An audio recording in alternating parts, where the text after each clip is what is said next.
When John Cassavetes, this guy, made his first movie Shadows, which is widely considered to be one of the first independent films ever, he essentially crowdfunded it. He put out ads in the newspaper, on the radio, saying, hey, give us money, we're a bunch of local actors, we're making a movie.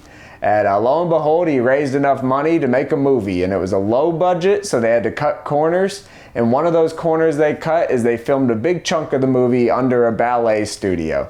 And then when they went to edit the movie, they heard all the pitter and patter of the feet, and they're like, oh God, our audio is ruined. And by John Cassavetes' account, he said there's at least a year or two in editing they spent trying to fix the audio. They're like, this audio is ruined, we need to make it better. And eventually they just had to give up. He's like, we can't fix this. And they're like, we have to release this film as is. And that's what they did. They send it off to festivals, and to their surprise, the critics love the audio. The critics are like, the rawness of this audio is unlike anything I've ever heard before. It's so real, so natural. And from there on forward, I think John Cassavetes took that to heart, because there's something pervasive in his film, and that's a sort of blasé attitude towards the shots not being perfect, or a blasé attitude towards the technical elements. And this isn't to say that the technical elements aren't enhancing the story. The cinematography, the editing in his movies are always amazing. But if a shot drifts out of focus, if there's a ruffle of the mic, if it doesn't quite pick up, or it's a little hard to hear, he still will always choose the performance and the honesty ahead of that.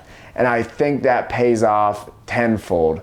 Because I think in general, filmmakers are often encouraged to release a perfect and polished version of their movie. People are told, that you use the best shot. Stanley Kubrick does 100 takes, so you should do 100 takes. I don't know if people take that takeaway, but some people do. Some people applaud perfectionism. And while I think there's a lot to be admired about work and putting a lot of work into something, I think fetishizing work and overworking ourselves and overworking the people who are helping us make stuff is a bit of a artistic crime in some regards. And sometimes you're better off taking the rough take anyways, because the rough take often has some sort of quality to it that when you iron it out with too much perfection, it drains it of its life. And I think a great example of this is stop motion. I am always amazed. I think stop motion is one of the greatest feats of creativity I've ever seen. Like, I watched Pinocchio, the Del Toro one, and I was like, this is wow, visually stunning. But I almost get exhausted by the work, and I'm like, if I wasn't so impressed by the work aspect of this, like the time put into it, well, what's the story doing for me? What's the filmmaking communicating to me? And in Pinocchio's case, I felt kind of hollow with it. I was like, I've heard this story, I've seen these beats, and without the visuals, there wasn't much there. And I think in general, that's where we're heading with a lot of these big budget movies. The budget is being thrown at movies for polish's sake. They are literally smoothing people's faces to make them look more beautiful. There's face filters on so many of our movies nowadays and so much TV shows. Just things, so much needless perfection, a pursuit of almost a robotic perfection in film that I think is killing the humanity. Because, if you go see a Transformers, a Marvel movie, there's not going to be a shot out of focus. There's not going to be a moment that feels like it was the worst technical take, but they went with it anyway because the humanity was truthful. If that happens, they're going to hire a CGI artist to CGI the Starbucks cup out of the background, so to speak. But I think as filmmakers, we don't need to achieve that same level of technical perfection. And when all we're seeing in theaters are the perfect versions of those movies, it feels a bit like a necessity, and I don't want people to feel that way. Because going into John Cassavetes' filmmaking and other filmmakers like him, there's such a looseness that like Mikey and Nicky. Mikey and Nicky is not a John Cassavetes movie, but he acts in it, but it's directed by Elaine May, and it's so raw. It's like probably even more raw than most of John Cassavetes' stuff. There's like a sense that you're always almost being pulled out of it because you're being made aware of the filmmaking when the audio gets a little fucked up or something.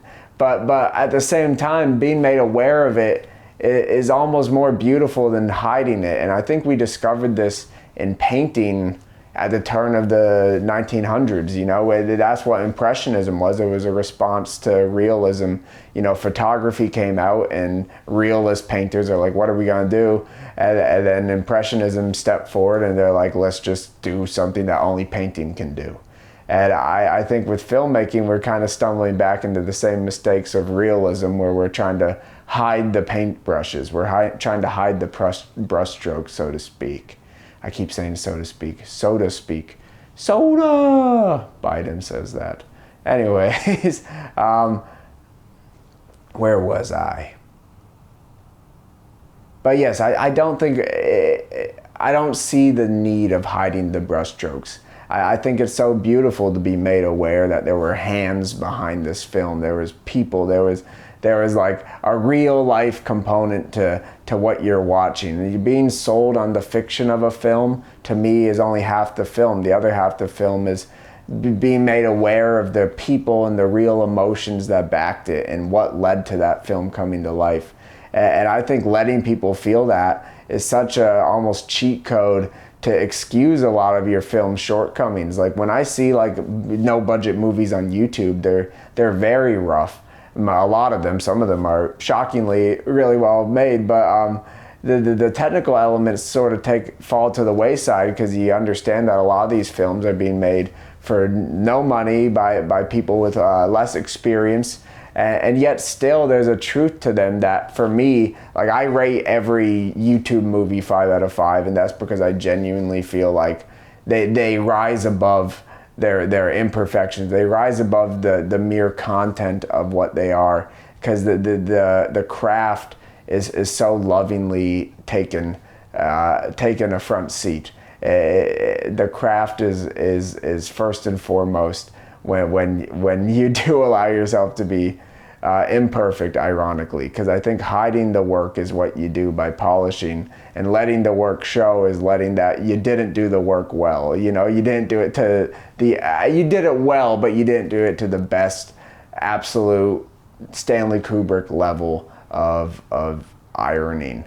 And I don't know what to take from this, but I think the end of my movie, Pretend That You Love Me, has a long scene, and it was a scene that wasn't something that was going to have a second take, so to speak, because that movie is very grounded in reality. I wasn't interested in redoing or trying to capture something else.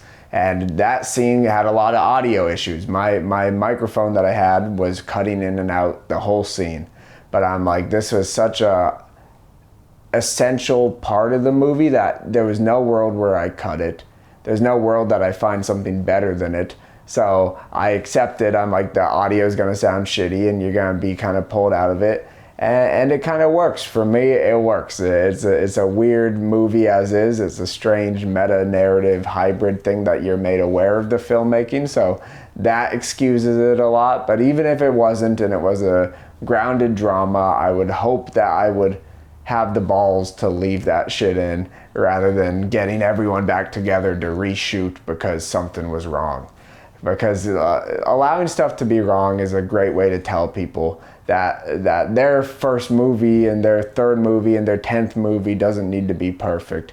It can just be. It could be fun. It could be sad. It could be real feeling. No matter what, the imperfection is not going to take away from those truths as well.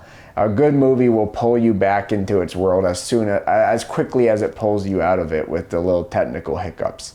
And there's a great video on YouTube. I think it was the Royal Ocean Film Society who did a video about continuity not mattering at all. And I thought it was such a great point.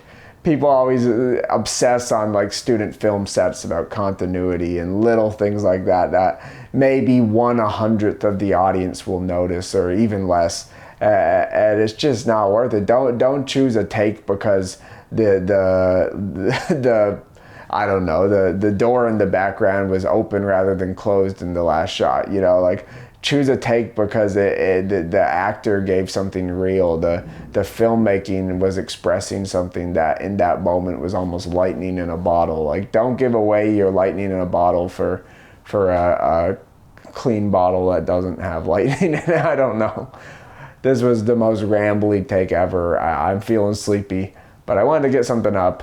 I hope there was some seed of something here. Maybe I could continue in a more clear video sometime. But I hope you guys are doing well. I encourage you to make stuff. I encourage you to let that be whatever it needs to be. And I encourage you to have a nice day. So I love you. I love movies. Bye-bye.